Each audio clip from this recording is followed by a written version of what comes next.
Good day, everybody. This is Brian Terrian here from the Disability Digest, and welcome to our live program. I've mixed it up a little bit. I used to do these on Fridays, going to move it back to Wednesday, um, hoping that this is a little better during the week for everybody. So, in these events, what we do is we cover some details on one item, and then really it's just kind of a big picture information opportunity for you to learn something and get your questions answered. We'll spend some time today in answering individuals' questions. And then at the end, you can learn how you can get a customized approach, joining us as a member or updating your membership. So we'll talk about that. So I've had the opportunity to do this work in helping people get their benefits, keep their benefits, and maximize their benefits since 2006. And it's my privilege to currently serve 173,000 people here at the Disability Digest. So I consider it an honor and a big responsibility to help people with their income and the challenges that they face in this process. So we have done this work by interviewing individuals, experts in the industry, experts in the disability approval process, experts in helping people go back to work, individuals that are experts in housing. So I've interviewed over 1,200 people. And a lot of those have been members where we have learned different pieces of information from members that we have passed on to you in hopes of helping your life and your journey be a little less stressful and a lot easier. Um, and how we work here, and we'll talk more about it at the end, is when you join us, we provide a customized approach for you based on the information we have and the needs that you have. We partner those up. So that's what we do. So here on YouTube, if you're watching this on YouTube or the replay somewhere else, we produce 10, 12 videos that are relevant, time sensitive pieces of information on a monthly basis. And those videos could be helping individuals get approved, helping them keep or maximize their disability benefits. So that's some of the things that we do. I do want to mention there's some recent videos of note that if you haven't seen, that you might find beneficial. And I'm just going to refer to my list over here. So overpayments. If you receive a letter from Social Security that says you owe us money, that means that you've had an overpayment. So there's information recently released about what it is, and most importantly, how to avoid one. You don't want an overpayment. They're difficult to get rid of. And I've seen overpayments for $103,000, $37,000, just kind of ridiculous. Um, Thanks everybody for joining. Great. I see some names in here I recognize. Awesome. Happy Ron and Bobby. Super. Also, we released some information that I viewed to be good news. A lot of people put out information about the disability and the Medicare space that's not so good news, but there's actually some bright spots. So that was a popular video. Um, and then one of the longtime members that we've had here, Jim, shared a way for you to supplement your disability, keep your benefits, make money, make a difference. Great media piece, super interview. And that was released. All of these have come out within the last 7 days. So if you're not able to find them, just put a note in the comment. Hey, I'm looking for the interview about how to supplement my disability. I want to learn more about overpayments. What's the good news? Those types of comments, and we can get that information back to you. All right. So, what we're going to do today is I'm going to talk about income protection in a moment here. And I'm going to talk about income protection for those that are still working. And maybe it doesn't apply to you, but maybe somebody in your family or somebody that you know is working. This is a big problem. This is where a lot of the tailspin happens for families and individuals if they're not properly prepared to deal with an illness or an accident. So, I'm going to talk about that.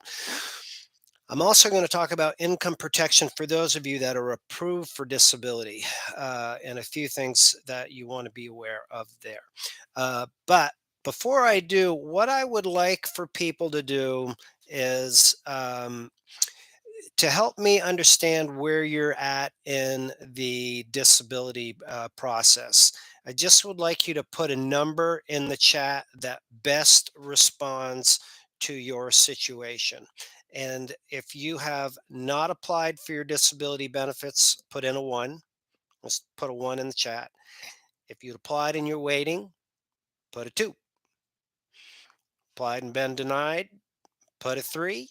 If you have been approved and crossed the finish line, put a four. So if you would enter those numbers in, one, two, three, or four, that's going to help me understand where you're at. Thank you, thank you, thank you. Okay, okay, okay, good, good.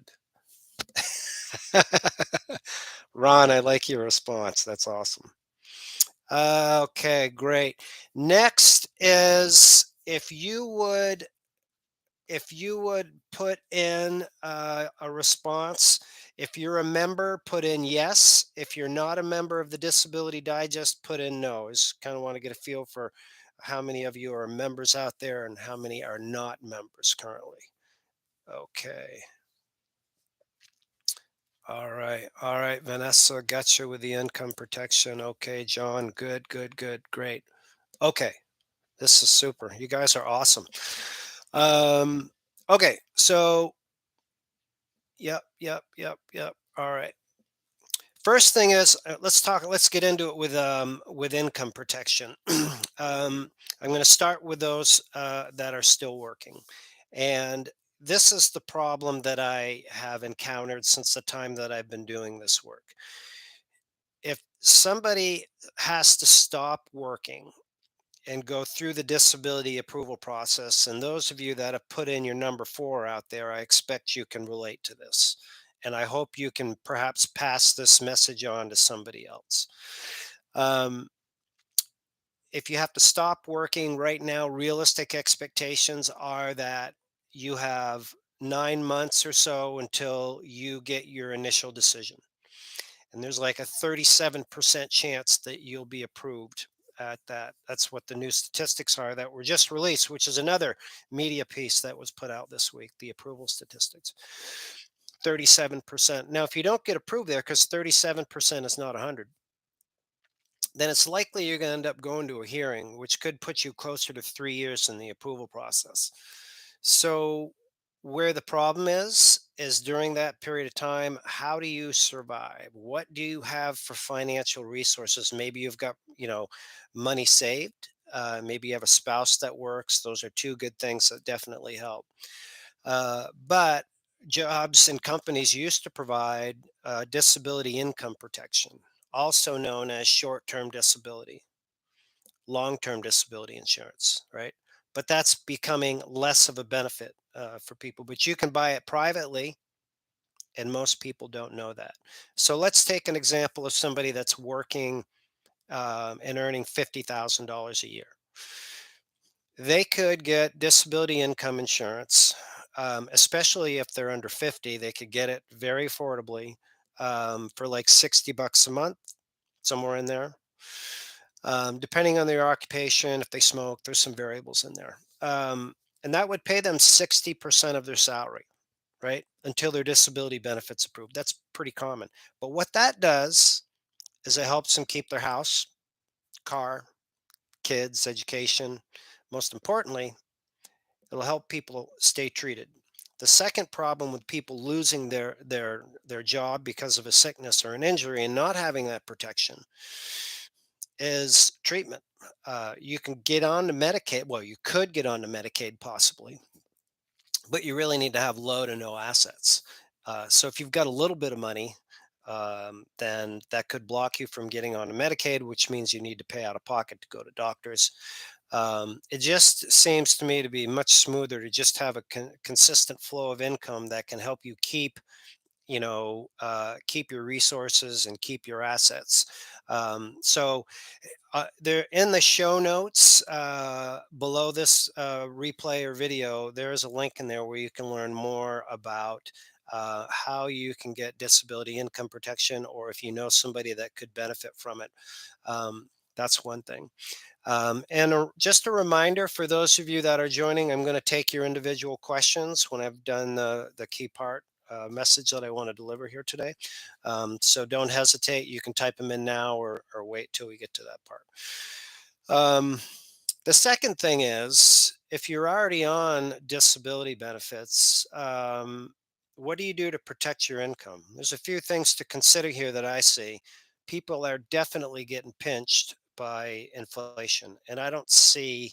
I'm not a financial forecaster, but if you listen to the news, are you going to? I mean, I don't see any trend that's going to indicate that our inflation is going to level out. It's going to go up. So what does that mean? People are going to get pinched, unfortunately. So what can you do to protect your disability income? What is it? So that's one thing to protect against that. Or if you're in a family and you have disability income, and maybe your spouse doesn't, right? So um, I mean, what do you do in those situations when it becomes super limited? So a few things that I've seen, or let's say back to the spouse situation. Let's say you unfortunately pass away and you have a spouse that doesn't have an income, is relying on yours. Your disability income goes away. What do you do? How many people out there that are on disability that are number fours that have life insurance? You just put a yes in there. I'd be interested to know that. That's really the only way that I see that people can protect against that for their family, um, is life insurance. Now, okay, we got some no's, no's, no's. Yeah. Um, I got you. You're on a fixed income likely, and it's difficult to afford, but it's kind of like pick your pain, right?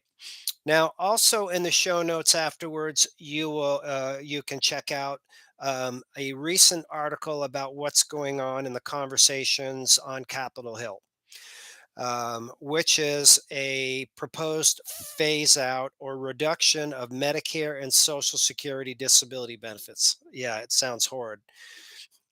Will anybody be able to get elected doing this? I don't know. I don't think so. I hope not. Is my position. Um, because it truly is a safety net. But just the fact that there's having conversations out there, for me, it is frankly a bit concerning.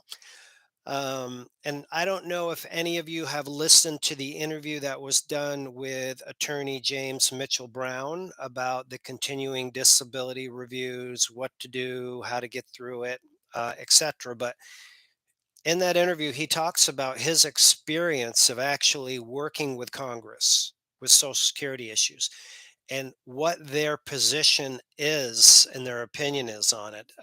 So if you haven't checked that out, there's 4 different segments on our YouTube channel that are excerpts from that 10-part interview, and the full meal deal is available to members. That members of the Disability Digest. So I guess a few things to think of is I look at what you can control in this area, and one of the things that I believe you can control is make sure that you have your benefits reviewed. So you make sure that you're not overpaying for things. Simple little things like your cell phone.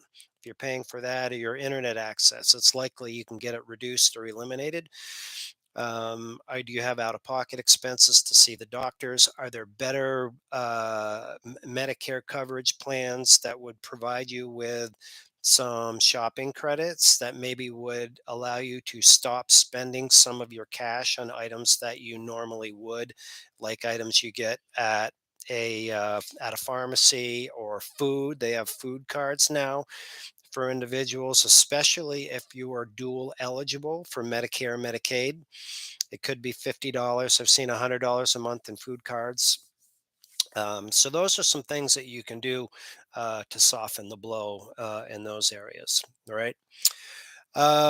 So income protection, just to recap, it's straightforward. If you're working, get disability income insurance. If you want to have that protection, you need to be more creative. If you're approved for disability, consider supplementing your disability. That's definitely a great thing to do if you can do it.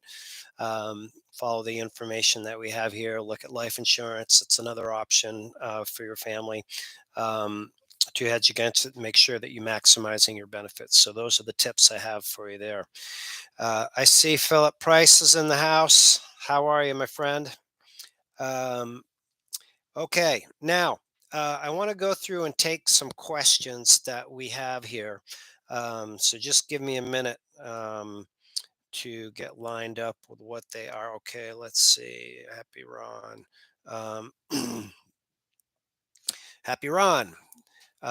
You say that you should work 20 hours. You should not work 20 hours or more. You could lose your benefits if you're under the grid rules. Okay. Forget if you're approved or not, but this applies for here's the deal. I'm gonna approach it this way.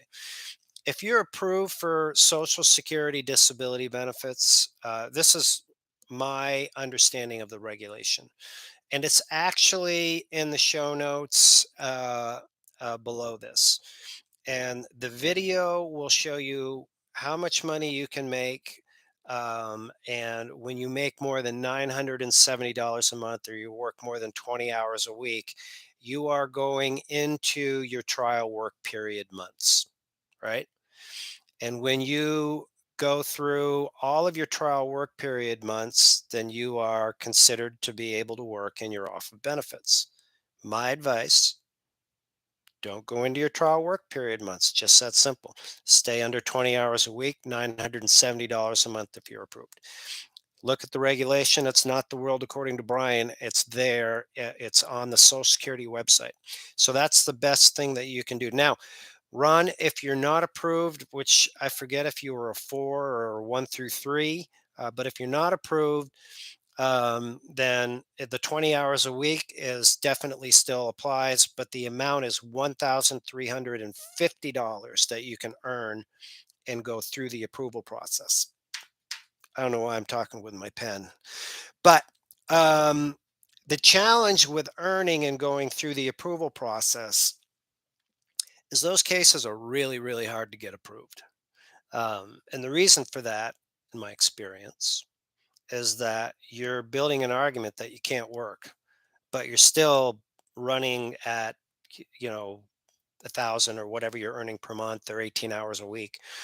So, if you want to get approved fast or maximize your chances, you really need to take a look at your strategy for going through it. I'm telling anybody to do things that they couldn't or shouldn't do. I mean, I'm of the opinion you're definitely better to work than collect Social Security. And when you're approved, it's definitely better for you to work than it is to do nothing and sit home with your remote petting your cat. Um, okay. All right. So good question. Next one. Hearing in 1 week. Any last minute tips? I'll say a prayer for you. That's one. So we have information here at the Disability Digest. If you're a week out, that you could definitely absorb and could make a difference. The most important thing that's actually on the YouTube channel is understanding what questions you will be asked and then how you should respond to them. If you think back through the approval process, when you first started, you were sent forms that were daily living activities, questions about what you could do on a daily basis.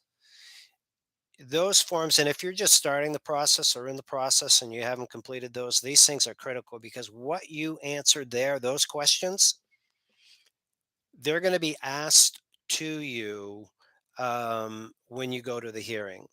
And I know this because in the cases that we work on personally here that go to a hearing, all of them are recorded and we can listen to the audio files. So we went through 40 something hearings and we extracted and broke down all the questions that the judges asked. and we put them into this lesson, and then we took the lesson, and then we add a real life story of somebody that was a member that we coached through the process, and she shared her experience in preparation. So that's the best thing that I could. I mean, other than that, and understanding what to expect, evidence and all of that, if you're a week out, it's pretty much a done deal, right? What's in your records is in your records. So I wish you well. Keep us posted. Then, when you get approved, if you're a member here, you want to make sure you update us so we can help you understand what you need to do to keep your benefits and maximize your benefits rather than get approved. Okay. Okay. So there's been some questions about back pay. I just want to pause on that for a minute. There's people commenting that they haven't gotten all of their back pay and back pay issues. And the challenge with this is there's two segments of back pay, meaning there's SSI benefits, SSI, which is welfare, and then there's Social Security disability. If you're approved for SSI, then it may be that they don't disperse all of your back benefits at once. They don't want to allow individuals to have access to that much money, so they stagger it. That could be why. But if you're a Social Security disability recipient, meaning that your check is over $1,000, or you've worked 50% or more of the last 10 years to get your benefits, then you should be paid all of your benefits at once. And if you're not, then a few tips to find out what happened is, if you used an attorney, which most do if they go to court, ask them, say, listen, can you look into this for me and find out what's going on? Second thing that's been very effective is to use a local representative. Um, and about a month ago, I updated how to use a representative for issues like this and other disability benefit, Medicare benefit, veterans benefit issues. Scroll through the videos, look for a picture, a video that has on the subject line a picture of Bernie Sanders and how to use a representative. Okay. Let's see what else we have for questions.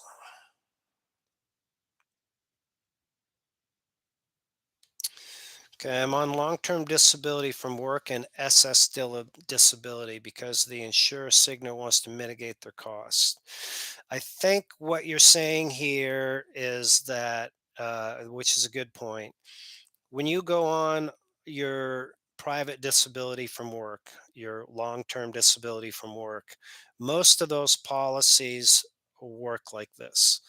When you get approved for your disability benefits, then your long-term disability will stop if it's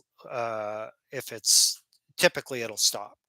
Um, and then your social security disability will start. This is common. Some of them are different. Some of them pay the difference. And also, um, what will happen in some of the policies is that you will owe back your back pay to your long-term disability company. So really, the long-term disability is, some of them are written like a loan, like we'll pay you 60% of your salary until you get your disability benefits approved. Then you're going to pay us your back benefits so that we get our money back. It's really kind of a scam because you're paying every month. I think it's those types of policies I'm not a big fan of. All right. Let's see. Lana Lawson, thank you for the comment. I appreciate that. Um, So Linda writes, you can get a reduction, eliminate your cell phone bill, etc. I'm going to give that a big hell yeah.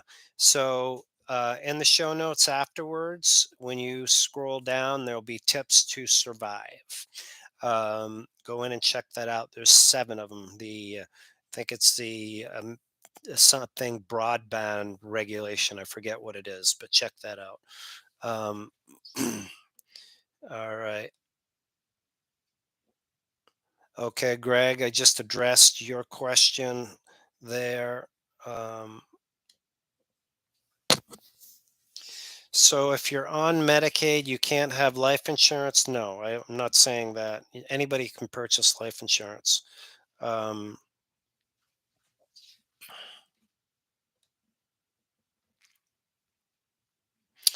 all right. So waiting on reconsideration applied in November. Just a heads up on reconsideration. Um, the approval percentages are like 11.7%. Um, So it's not high. So I would set your expectations, accordingly for that. But do the best you can do. Some things that you can do is definitely add additional evidence if you have any new diagnosis, um, or things that you have not done in the early stages, like residual functional capacity reports, doctor support letters, video evidence, third party testimonial letters, all the things that you learn from our disability approval course. If you're not a member here, join and you can look at what should have been done and apply those at these reconsideration steps so that you have the right things done in your case to maximize it. Right. So that's something that you can do. Okay, Joseph, can you set up a Roth IRA, save crypto? Yeah, yeah. Okay, this is an interesting one. Can you set up a Roth IRA and save crypto investments bought with my disability money? Yeah, sure can. Yeah, that's not gainful activity. So here's something I want to share with you. In order to trigger those trial work periods, is you need to be engaged in an activity that is taking you more than 20 hours a week um, to generate that income. Investments doesn't count. Uh, like real estate income. If you have real estate income, that doesn't count, right? Unless it's taking you more than 20 hours a week to generate, real estate income. Insurance residual income doesn't count because it's the upfront effort that it takes to earn that money. So crypto investing, have at it. Um, okay, here's a question from Diane. Just give me a moment, folks. I'm now 62, SSDI denied. I applied for an appeal. Next step, counsel hearing before illness. Okay, all right.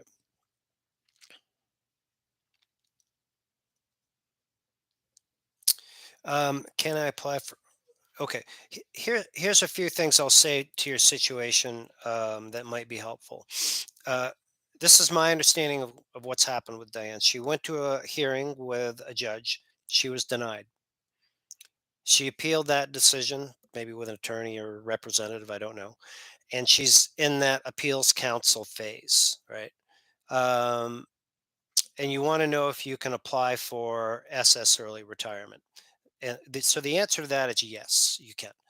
And but what I want you to understand is the risk of doing that. If you get approved for disability benefits, then your check amount will go from your age 62 early retirement up to your disability amount.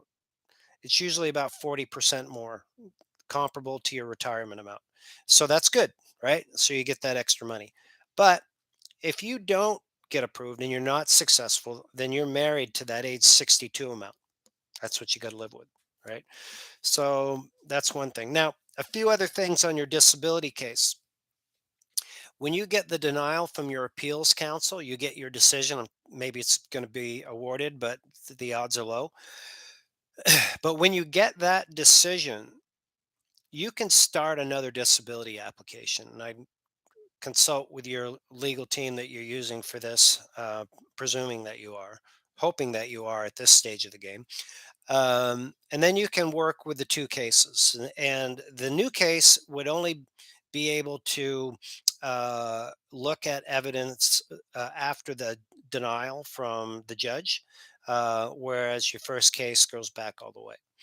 And you can work both, right? And talk to your legal team. When one gets approved, you can learn what the impact would be. If obviously, if your first case gets approved, that's the best one, right?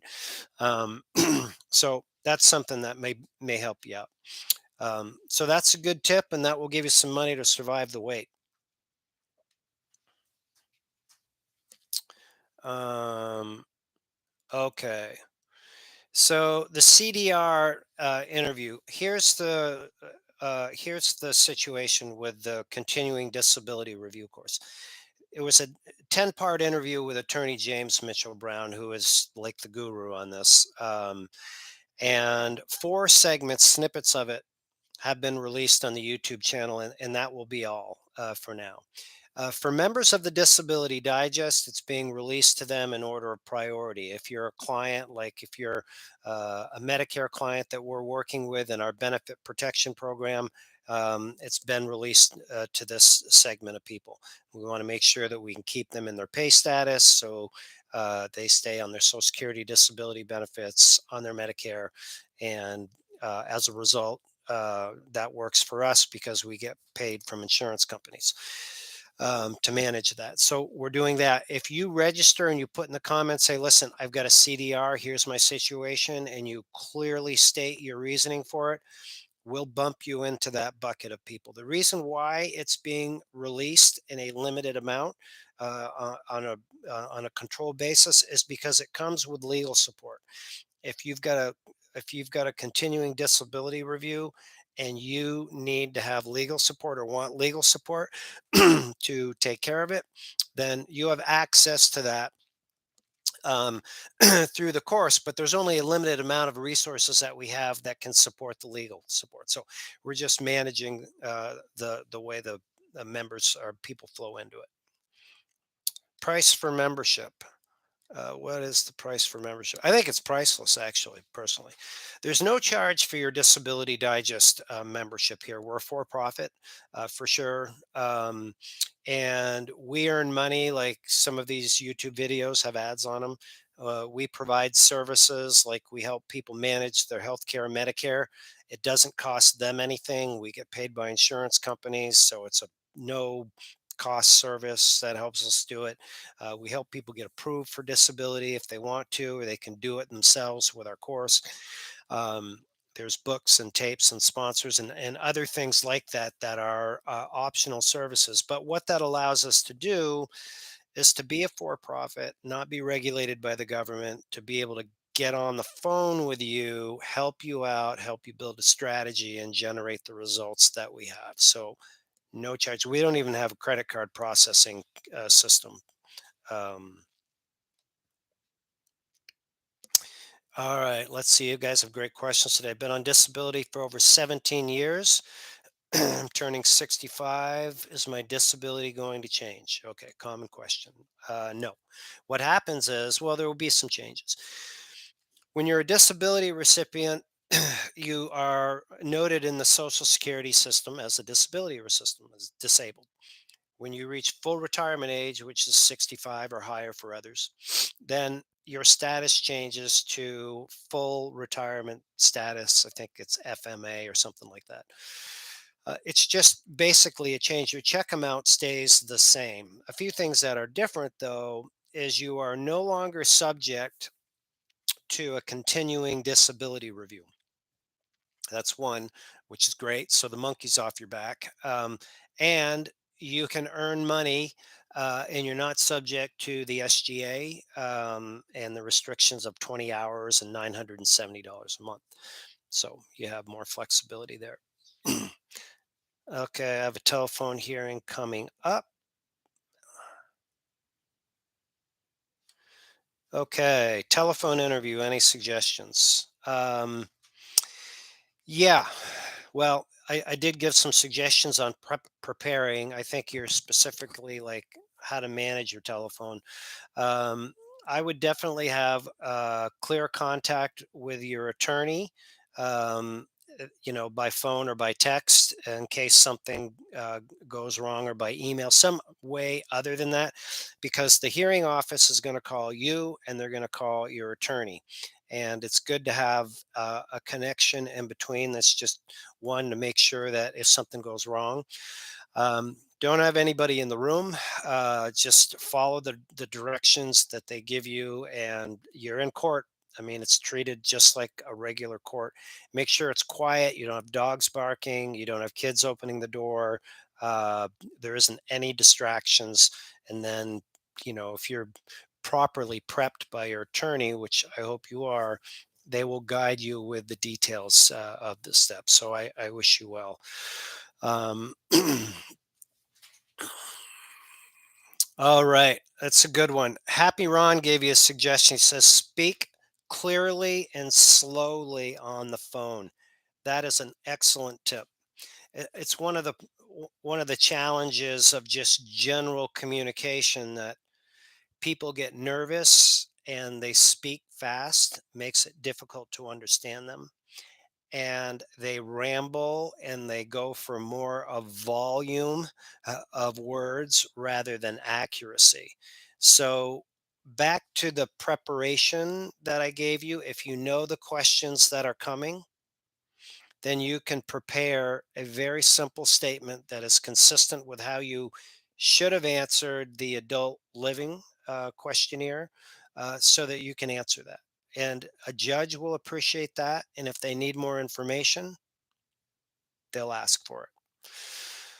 All right. Joseph's question: born in 1960, can I return to work this year? They extended my retirement date to 70 years old. And yeah, 70. So were you, I don't, it's not clear if you were a disability recipient, but either way, you can return to work. Um, you can return to work, and let's look at it this way. Let's say that you're still on Social Security disability and you want to return to work. You can return to work and use your trial work period, which is, you have 5 months that you can earn an unlimited amount of money, right? And and then after that, you're going to be used up your trial work months. So you could do that as part of the process. But if you're already at full retirement age, then you would be able to just go back to work, and you'd be subject to the earnings criteria for somebody that is a full retirement age, which I don't remember what those are. Probably should, but I don't. um, okay. Here is the next one. Time for a couple more. If you apply for loans and money in your account more than $4,000, could that affect your status of being approved for Medicare and Medicaid? It's assets that you have. So this is an interesting question. If you apply for a loan and that loan is, let's say you receive $4,000 in cash, that could put you over the asset limit. There's a lot of different nuances to Medicaid. Like, as a general rule, as an individual, if you have assets less than $1,500, or as a couple less than 2,500, and an assets would be outside of having a car and a house, like if you have cash, IRA, jewelry, anything that's liquid, that could have an impact. I would, I'd run that one by Social Security. I don't have the absolute answer on that. The whole deeming thing is what they call it, with SSI. I'm not proficient in. Most of our work here is targeted towards Social Security disability, helping people get it, keep it, and maximize it. All right. Good. Listen, these have been excellent questions today. I thank everybody for coming out and turning up. And as we wrap up, I just want to point out some of the resources that we have for you. In the show notes below, there's information about disability income protection, especially for those that are working. There is the article in there about what the conversation is going on in Capitol Hill about modifying Social Security and Medicare. Also, in the show notes are some general resources that could benefit anybody. Um, And I'm just going to go through and list off a few with my notes that I have here. Um, so there's some information that will help you understand, like if you need to maximize or want to maximize your disability benefits, how you can do that with us. A part of your membership, there's no charge for it. There's services in there to help you survive. And that could be, maybe you've got a unique legal situation, or you're paying for your cell phone, or you're looking for transportation, or you're in need of housing assistance and you're moving, or you can't afford your house, or maybe you've got an extra room in your house, you want to make some money doing that. If anybody or anybody's family has needs for dental services and you're paying full price for dental, we can help you out with that. If you are like not approved or approved and waiting for your Medicare to kick in, and you're seeing the doctors and you're paying retail, there's some ability to get discounts and seeing doctors that we have in those general resources. So check those out in the show notes. At the top of the show notes after this, you'll see a link to a membership here, how to join us as a member. And again, the value of joining us as a member or updating us as a member, especially if you were a 1, 2, 3 at one time, and now you're a 4, you've been approved. It would be good for you to update us so that we can get you information that's relevant. So, what happens when you complete the evaluation to join us as a member? There's some questions that you're asked that help us understand where you're at in the process, where you live, even some helpful information about your conditions. And this allows us to get information to you that's unique. It's a customized approach to help you get your benefits, keep your benefits, or maximize your benefits.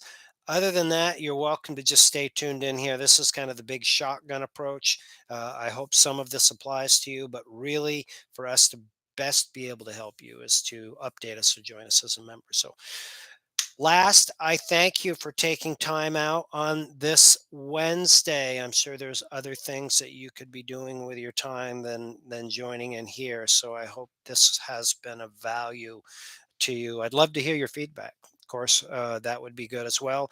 And if you know of anybody that this might help, you can share this and other videos with them. It's just a simple click and share, and you're on your way. So I wish everybody well. Stay safe out there. Make it a great day. Until the next time. Thanks.